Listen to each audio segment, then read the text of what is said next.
season to figure his team out, and he did. And then as they've gone on later in the season, they started piling up some wins, and they started piling up some wins against some good teams. And they've come into the state tournament rolling, and they rolled through Washington yesterday, and Aberdeen played a spirited game, a very spirited game, and Coach Cogley, with what he has with the Aberdeen boys, he's a great coach, and he had his kids ready to play, and gave Roosevelt everything they could handle. But Roosevelt, put one in the back of the onion bag, and that's all it took for them. That's right. Well, and I had a chance to visit with a few of the Roosevelt players before the match, and Austin Lean, I've gotten to talk to him a couple times this year. He's their center back and really the kind of the heart of the team back there. But those guys had the same kind of look of destiny and determination that the Groton players have. I mean, they're showing up here and they believe they can win this thing, and they don't see anything that can stop them. No, and the funny thing for Roosevelt is, we talk about Lincoln. Lincoln is expected to be in the championship game. This year, Rapid City Central was expected to be in the championship game. And all these teams were expected to be there. Well, as far as I go back to year 2000, 1999, 2000, which is how long I've been involved in it, I've never seen Sioux Falls Roosevelt boys in the championship match. Yeah. So this is a new place for them, and he's got a spirited group, and I guess tomorrow we're gonna find out whose will's gonna pull it out. Is Lincoln and the class of the Double A gonna pull it out, or is Roosevelt gritty enough to do what needs to be done? Well, we'll see tomorrow. Well, and let's move on to Double A girls, because that's where probably the biggest upset of the tournament took place today.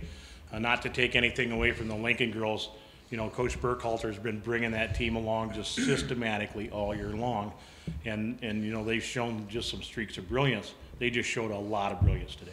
Oh, you look at their goals for and goals against all year long. They were the only team in the Double A girls bracket who were pretty much even. I believe they were 9-9, 9 goals for and 9 goals against in their games. It means they were just a very control type of team, a possession type of team, and they don't give up much. They're stingy, and they won some games, So they're definitely a good team. But the Rapid City Stevens girls, undefeated, number one. Everyone was looking for them for a three-peat, and Coach Burkhalter, he had his girls ready to play today, and I can't tell you how many great defensive clears I saw, and the players, just one player goes down and another one was covering in for her, and their freshman keeper Maggie Smethers, I saw one save there at the end of the game off of a free kick that was going just in the lower corner. I mean, it was beautifully placed by Rapid City Stevens.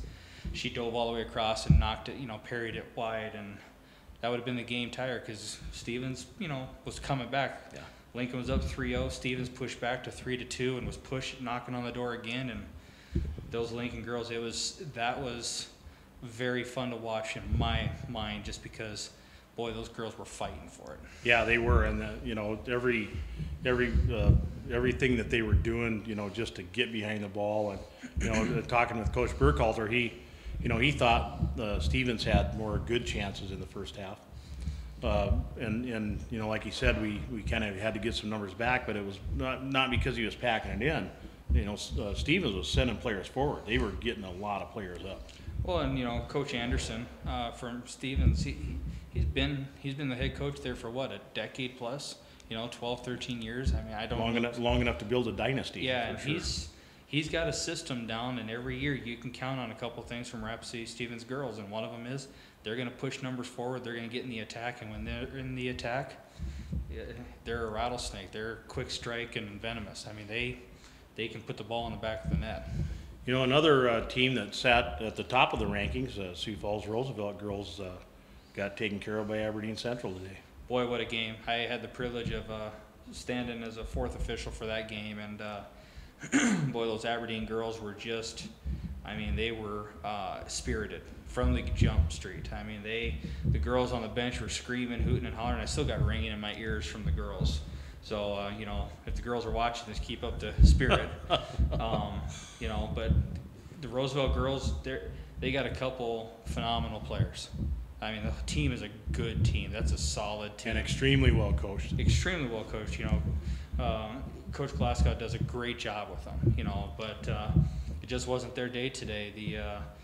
The soccer guys had shined down on Aberdeen for today, and they earned it. It was a 0-0 game at half, and in the second half, Aberdeen pushed some numbers forward and got some breaks and put the ball in the back of the net, and congrats to them. So, here we go. Aberdeen girls, this is their first ever state championship match.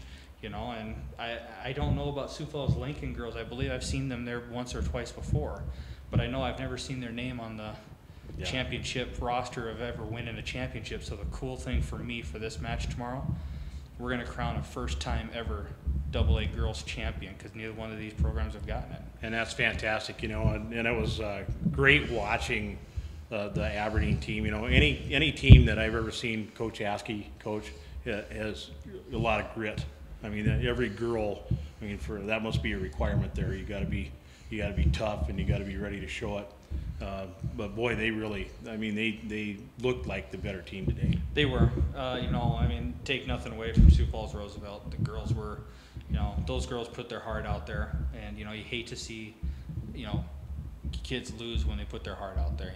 But there's got to be a winner and there's got to be a loser, and Aberdeen just had more of it today. And again, I got the privilege to watch that whole game along with the Stevens and Lincoln game for the girls, and watching that, you take your pick. The third place game, Roosevelt and Stevens, a lot of people had that as the championship game this year. So you got that as a third place game, and then you got the actual championship game. So, as a soccer fan, what more could you ask for? There's going to be a lot of great soccer tomorrow. Oh. Just a tremendous amount of soccer. So we're going to try to get together tomorrow and kind of do a recap if we have time. As I know it's going to be hectic around here and people are going to try to get out. But so we did want to give you folks to come to Soccer 605 a little bit of expert analysis. And you just can't go wrong when a couple bald, rotund, old soccer coaches are telling you what they think. Exactly. Coach Derry, thanks very much for being with us tonight. Thank you all Soccer 605 fans for tuning in. We plan on bringing you an even bigger, better version of the website as soon as the state tournament's over. Connor's got a lot of good ideas, and we're going to start implementing them. So thank you for your loyalty.